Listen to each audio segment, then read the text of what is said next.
Hi everyone, this is Jorn.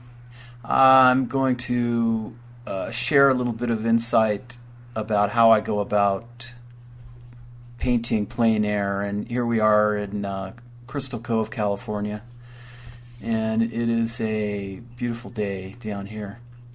The first thing I do is I do a drawing composition which gets me acquainted with the landscape. Also at this time I'm thinking about what is the concept of the painting. I'm also thinking about keeping it simple. I don't want too many parts in the painting. And I'm also figuring out where I want the focal point to be. I think the focal point in this painting will be the small white house in the middle, upper middle part of the composition. And what I'd like to do is have the viewer be led to that part of the painting.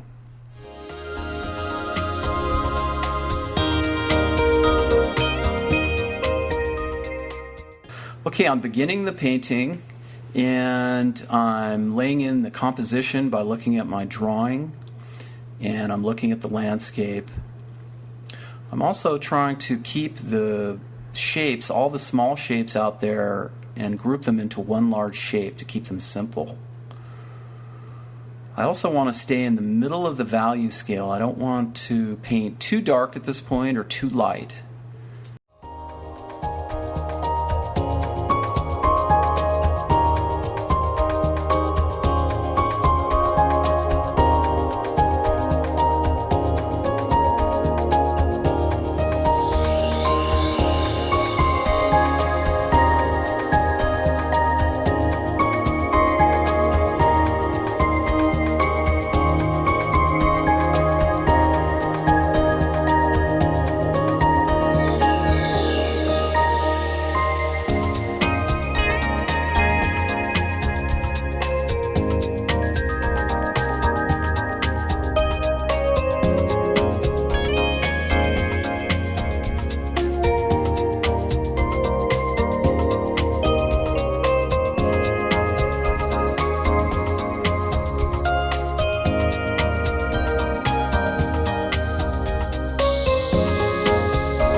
Okay, at this part of the painting process, I want to put thicker paint in. I want to expand the value scale. I want to get a little darker, a little lighter, and punch the color up a bit. Every time I look at an object and I'm ready to paint it, I'm thinking, what color? Is it warm or cool? And what value? I also want to keep the edges pretty soft throughout the whole painting. At the very end, I'm going to sharpen the edge on the one white house in the middle of the painting where the focal point is, to hold the viewer's eye in that area.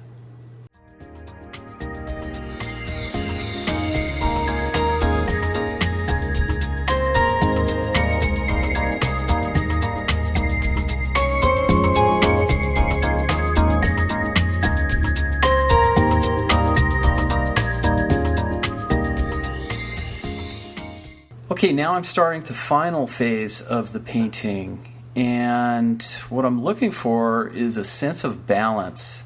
And the more you paint, the more you have a feel for this. And what I'm looking for is to keep the focal point, the part that pops out. Now that's the white house on the side of the landscape, and everything else kind of leads the eye to that.